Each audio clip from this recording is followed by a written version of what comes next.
Grandmother was forced from her home 75 years ago in Palestine, in Safed.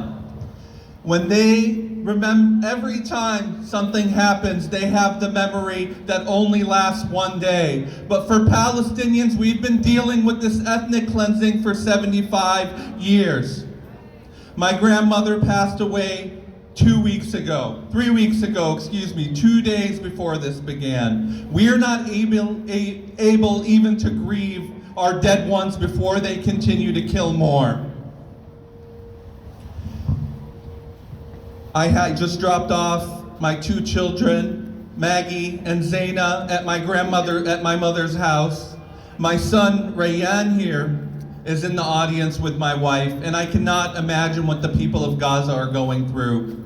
From what I'm hearing, as a father, parents are having to write the names, the full names of young children on their arms and their birthdays, in case not only that the children die, but in case all of their living family members are killed in the coming days and they survive, because no one will be alive to not only take care of them, but even know their full names.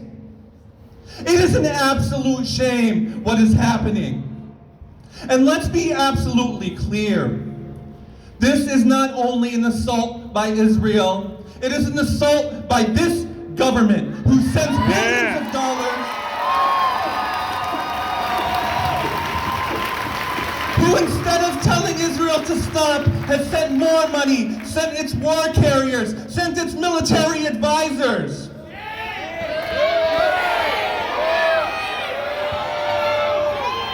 And when people speak up for the absolute bare minimum, and let's be clear, it's the bare minimum that we want a ceasefire. They are called anti-Semitic.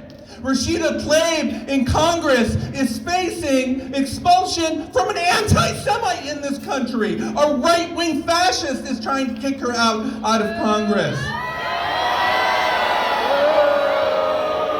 When Palestinian students organize to try to stop what is happening and speak up, they are called anti-Semitic, and their protests made illegal. It is absolutely disgusting. Last night, the Israeli military cut not only the electricity, but the internet. People are dealing without water, without food. People are in their homes in the darkness as bombs are dropping. And what did the press secretary of Joe Biden, the so-called most progressive president we've had since FDR, say? A reporter asked him, "Do you have any red lines for Israel?" And he said no.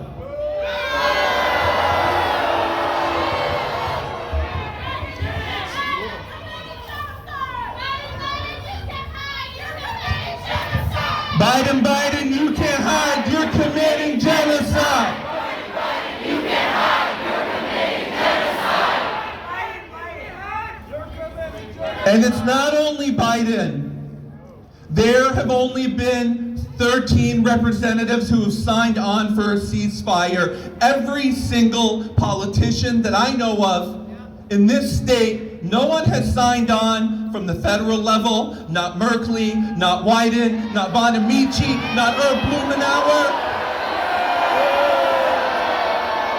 And it's time for our Oregon representatives and the legislator and our local politicians to also speak out.